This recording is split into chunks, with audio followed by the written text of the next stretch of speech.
அன்பார்ந்த நமது சேனல் அன்பர்களுக்கு அனைவருக்கும் வணக்கம். இன்னைக்கு மறுபடியும் நம்ம எதை பற்றி பார்க்க போகிறோம் அப்படின்னு பார்த்தீங்கன்னா, மிதுனம் ராசியில் இருக்கக்கூடிய புனர்பூசம் நட்சத்திரத்தை பற்றி தான் இன்னைக்கு நம்ம பார்க்க போகிறோங்க. இது நட்சத்திர மண்டலத்தில் 7வது நட்சத்திரமாக இது இருக்குங்க. இந்த புனர்பூசம் நட்சத்திரம் குரு பகவானுடைய நட்சத்திரங்க. நல்லா புரியுதுங்களா? இந்த நட்சத்திரம் குரு பகவானுடைய நட்சத்திரங்க. இதில் முதல் 3 பாதம் பார்த்தீங்கன்னா மிதுனம் ராசியில வருதுங்க. அடுத்ததா 4வது பாதம் கடகம் ராசியில வருது. பொதுவா புதன் பகவானும் சரி, குரு பகவானும் சரி, நல்ல பொருத்தம் இவங்களுக்கு இருக்குங்க. அது மட்டும் இல்லாம புதன் பகவான் 7ஆம் வீட்டுக்கு அதிபதி குரு பகவான். அதாவது மிதுன ராசிக்கு 7ஆம் வீட்டு அதிபதி குரு பகவானுங்க. அதே போல புதன் பகவானுக்கு இன்னொரு வீடாக இருக்கக்கூடியது கன்னி ராசிங்க. இந்த கன்னி ராசியிலும் 7ஆம் வீட்டுக்கு அதிபதியாக குரு பகவான் தான் இருக்கிறாருங்க. அதனால இந்த மாதிரியான ஒரு தொடர்பு, அதாவது புதன் பகவானுக்கும் குரு பகவானுக்கும் இந்த மாதிரியான ஒரு தொடர்பு இருக்கிறதுனால, அதே போல குருவும் புதனும் 2 பேருமே ஒரு நல்ல ஞானக்காரகன்கள். அதே போல 2 பேருமே புத்திக்காரர்களாகவும் புத்திக்கு சொந்தக்காரர்களாகவும் இருக்கிறாங்க. அடுத்ததா குருவும் புதனும் 2 பேருமே ஒரு நட்சத்திரத்தில் இருக்கிறாங்கன்னா அவங்களுக்கு வாய்ப்பு, வசதி, அறிவு, படிப்பு இது எல்லாத்தையுமே கொடுக்குறாங்க. அதுக்கு சொந்தக்காரர்களாகவும் இருக்கிறாங்க. அதனால தான் இந்த புனர்பூசம் நட்சத்திரக்காரர்கள் எப்படிப்பட்டவங்கன்னா ஒரு நல்ல ஞானிகள். அதனால தான் நீங்க எப்பவுமே எங்கேயுமே யாருடைய பேச்சையும் கேட்கவே மாட்டீங்க. அதாவது அது நல்லதாகவே இருந்தாலும் இந்த புனர்பூச நட்சத்திரக்காரர்கள் கேட்டுக்கவே மாட்டாங்க. அதே போல உங்களை பொறுத்த வரைக்கும் எது சரின்னு படுதோ அதை தான் நீங்க செய்வீங்க. அடுத்ததா இந்த புனர்பூச நட்சத்திரக்காரர்களுக்கு உடல் பாகங்கள்ல மார்பை குறிப்பிடுறதுனால உங்களை பொறுத்த வரைக்கும் ஹார்ட் சம்பந்தப்பட்ட பிரச்சனைகள் வருங்க. அதே போல நீங்க நியாயத்துக்கு உரிமையானவர்கள், அதாவது நியாயக்காரகன் அப்படின்றதுனால உங்களுக்கு 2ஆம் வீட்டுக்கு அதிபதியாக சந்திர பகவான் இருக்கிறதுனாலையும் பொதுவா நீங்க ட்ரிங்கிங், அதாவது மது பழக்கத்துக்கு ரொம்பவே அடிமையாகக்கூடிய வாய்ப்புகள் அதிகமாக இருக்குங்க. அதனால ட்ரிங்கிங் அவாய்ட் பண்றது நல்லதுங்க. பொதுவா உங்க குணாதிசயங்களை பார்க்கும்போது அதுல வரக்கூடிய நெகட்டிவை நம்ம எல்லாமே முதல்ல தெரிஞ்சுக்கிட்டங்கன்னா அதுக்கு நீங்க மீண்டும் போகாம அதிலிருந்து வெளிப்படுறதுக்கும் ஒரு நல்ல வாய்ப்பா இது அமையும். அதனால தான் முதல்ல உங்களுடைய நெகட்டிவ்களை பத்தி சொல்லிடுறேங்க. அப்போ இந்த புனர்பூச நட்சத்திரக்காரர்கள் எல்லாருமே ட்ரிங்கிங்க்கு அடிக்டா அப்படின்னு சொன்னா கண்டிப்பா இல்லைங்க. ஆனாலும் ஒருவேளை நீங்க ட்ரிங்கிங் பக்கம் போனீங்கன்னா கண்டிப்பாக நீங்க அதுக்கு அடிக்ட் ஆகிடுவீங்க. அதனால தான் நீங்க ட்ரிங்கிங் சம்பந்தப்பட்ட விஷயங்கள்ல கண்டிப்பா ஈடுபடக்கூடாது அப்படின்றது எங்களுடைய ஒரு சின்ன கோரிக்கை. அது மட்டும் இல்லாம ட்ரிங்க்குக்கு நீங்க அடிக்ட் ஆகிறதுக்கான வாய்ப்புகள் அதிகமாக இருக்கிறதுனால, அதனால உங்களுடைய வாழ்க்கையில வரக்கூடிய மிக உயர்வுகள் அனைத்தும் தடைப்படுவதற்கான வாய்ப்புகளும் அதிகமாக இருக்குங்க. அதுக்காக தான் நாங்க இத மெயினா உங்களுக்கு சொல்ல வரோம். அடுத்ததா நீங்க எப்பவுமே பொய்யே பேச மாட்டீங்க. நாம இதுக்கு முன்னாடி மிதுன ராசியில் இருக்கக்கூடிய திருவாதிரை நட்சத்திரத்தை பத்தி பேசியிருக்கிறோம்.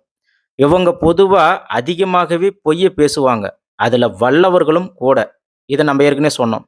ஆனா இதே மிதுன ராசியில் இருக்கக்கூடிய புனர்பூசம் நட்சத்திரக்காரர்கள் நீங்க பொய்யே பேச மாட்டீங்க. எப்போயும் நேர்மையாக இருக்கணும்னு நினைக்கக்கூடியவங்க.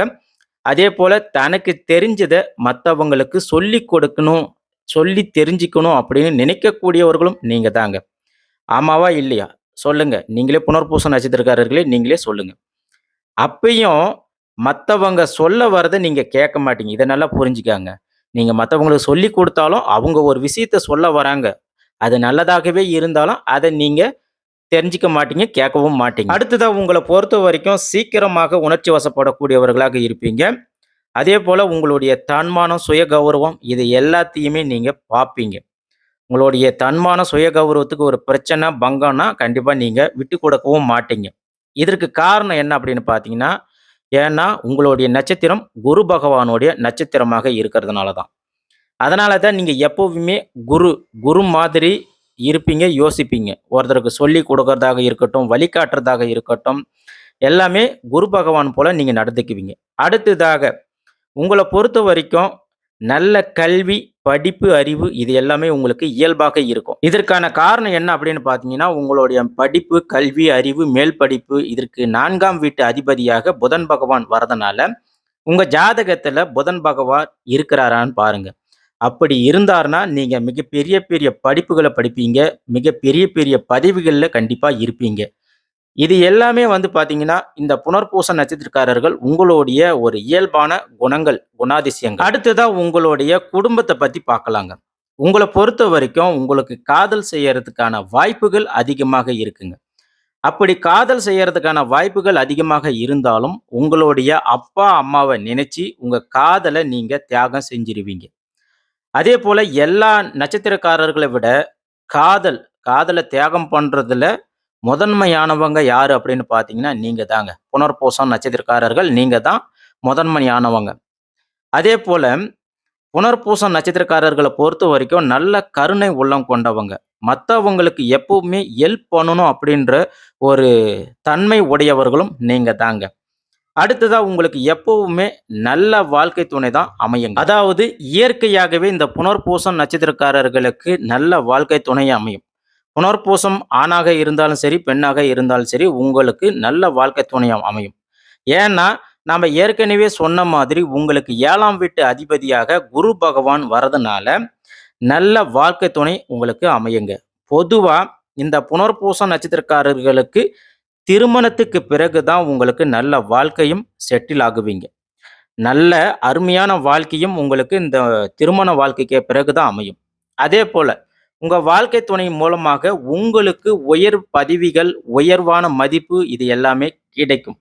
அடுத்ததா உங்களுக்கு பிறக்கிற குழந்தைகள் அப்படின்னு எடுத்துக்கிட்டா, உங்களுக்கு நல்ல குழந்தைகளாக அவங்க இருப்பாங்க.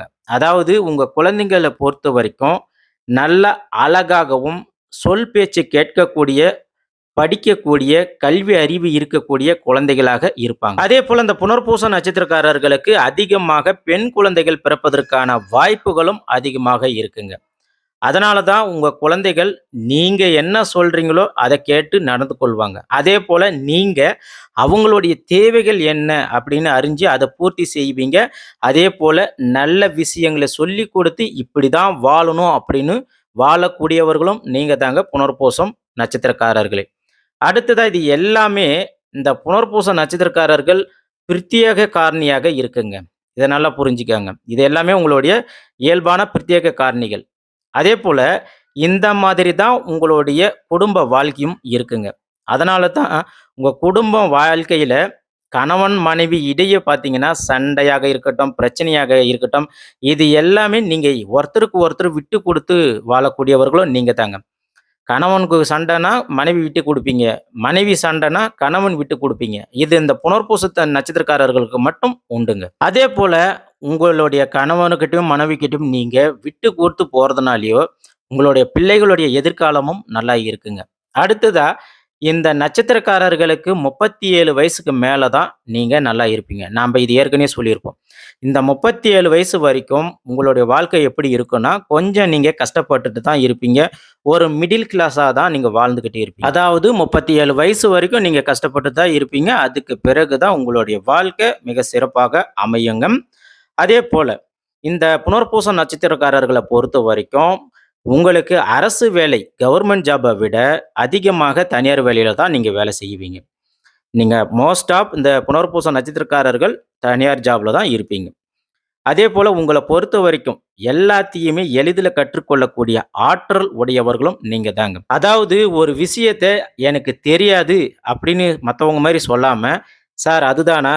சார் அது எப்படின்னு சொல்லுங்க. அத நான் பார்த்து செஞ்சுடுறேன்." அப்படின்னு சிம்பிளா சொல்லிட்டு போயிருவீங்க. உங்கள பொறுத்தவரைக்கும் பெரியவங்க சொல்லியிருப்பாங்க.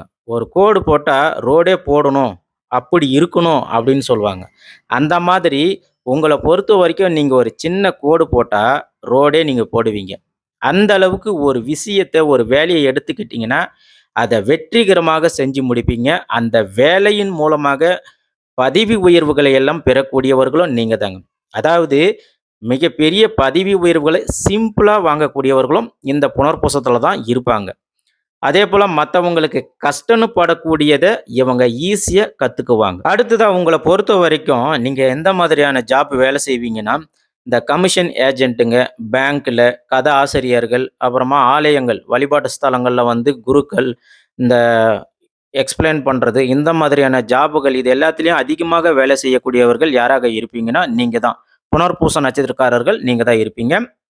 இப்ப இதுவரைக்கும் வந்து பார்த்தீங்கன்னா, உங்களுடைய குணாதிசயங்கள், உங்களுடைய பழக்கவழக்கங்கள பத்தி பேசிட்டோம். அடுத்ததா உங்களுடைய உடல் நிலை பத்தி பார்க்க போறோங்க.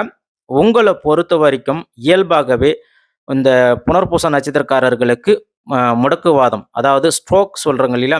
இதெல்லாம் வரதுக்கான வாய்ப்புகள் அதிகமாக இருக்குங்க. அதற்கான காரணம் என்ன அப்படின்னு பார்த்தீங்கன்னா, உங்களுடைய ராசிக்கு அதிபதியாக புதன் பகவான் வரதுனால, புதன் பகவான் வந்து நரம்பு மண்டலத்துக்கு அதிபதியாக இருக்கிறதுனால, உங்களுக்கு இந்த ஸ்ட்ரோக்கு, அடிக்கடிக்கெல்லாம் வந்து சுளுக்கு இது எல்லாமே உங்களுக்கு வரதுக்கான வாய்ப்புகள் அதிகமாக இருக்குங்க. அடுத்ததாக பார்த்தீங்கன்னா, முதுகு பிரச்சனை, அப்புறமா கால் வலி, ஹார்ட் பிரச்சனை இது எல்லாமே உங்களுக்கு வந்து வரதுக்கான வாய்ப்புகள், அது மட்டும் இல்லாம உங்களுக்கு வரக்கூடிய நோய்களாகவும் இது இருக்குங்க. இன்னொரு முக்கியமான விஷயம் என்ன அப்படின்னு பார்த்தீங்கன்னா, உங்களுக்கு 2ஆம் வீட்டு அதிபதியாக சந்திர பகவான் வரதுனால, அடிக்கடிக்கு உங்களுக்கு ஆஸ்துமா பிரச்சனைகள் வரதுக்கான வாய்ப்புகள் இருக்கும். இதெல்லாம் கண்டிப்பா உங்களுக்கு இல்லாம இருக்காது. ஸோ இந்த மாதிரியான வியாதிகள், நோய்கள் வர்றதுக்கு முன்னாடி நீங்க சரியான மருத்துவரை நீங்க அணுகி, அதற்கான ட்ரீட்மெண்ட் எடுத்துக்கிறதும் உங்களுக்கு உகந்ததுங்க. அடுத்ததா, புனர்பூச நட்சத்திரக்காரர்களுக்கு திசைகள பத்தி பார்க்கலாங்க. உங்களுக்கு முதல்ல வரக்கூடிய திசை என்ன அப்படின்னு பார்த்தீங்கன்னா, குரு திசை தாங்க. அதனால தான் நீங்க உங்கள பொறுத்தவரைக்கும் இளமை காலத்துல நல்லாவே இருப்பீங்க. அதேபோல நீங்க கேட்டதெல்லாம் கிடைக்கக்கூடிய காலமாகவும் இது இருக்கும். அதேபோல உங்களுடைய இளமை காலத்துல நீங்க கேட்டதெல்லாம் வாங்கி கொடுக்கிற பொசிஷன்ல உங்களுடைய அப்பா, அம்மா வசதியாக இருப்பாங்க. அதனால தான் உங்க இளமை காலத்துல எப்பவுமே நீங்க நல்லா இருப்பீங்க. ஏன்னா குருவுடைய திசைன்றதுனால கண்டிப்பா நீங்க நல்லா இருப்பீங்க. அடுத்ததாக உங்களுக்கு வரக்கூடிய திசை என்ன அப்படின்னு பார்த்தீங்கன்னா, சனி திசைங்க. இதுல தான் உங்களுக்கு பிரச்சனையே ஆரம்பம். நீங்க வந்து மத்தவங்க சொல்றத கேட்கவே மாட்டீங்க. உங்களுக்கு என்ன தோணுதோ அதுதான் செய்வீங்க. அதேபோல இந்த சனி திசை காலகட்டத்தில எதையுமே நீங்க தனியா போய் தான் ஒவ்வொரு விஷயத்தையும் ஒவ்வொன்னையும் கத்துக்குவீங்க. அதனால தான் இந்த சனி திசை காலகட்டத்தில உங்களுக்கு கொஞ்சம் சிரமமாக இருக்கும்.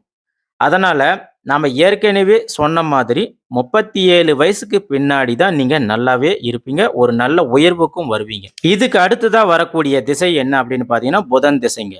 இந்த புதன் திசை ஜெனரலாவே உங்களுக்கு நல்லா இருக்கும். ஒருவேளை நீங்க மேல் படிப்பு படிச்சுட்டு இருப்பீங்க. அதுக்கப்புறம் வேலைக்கு போகுவீங்க, நல்லா சம்பாரிப்பீங்க. மீண்டும் அந்த வேலைய விட்டுட்டு நீங்க மேல் படிப்புக்கு போறது இந்த மாரியெல்லாம் இருப்பீங்க.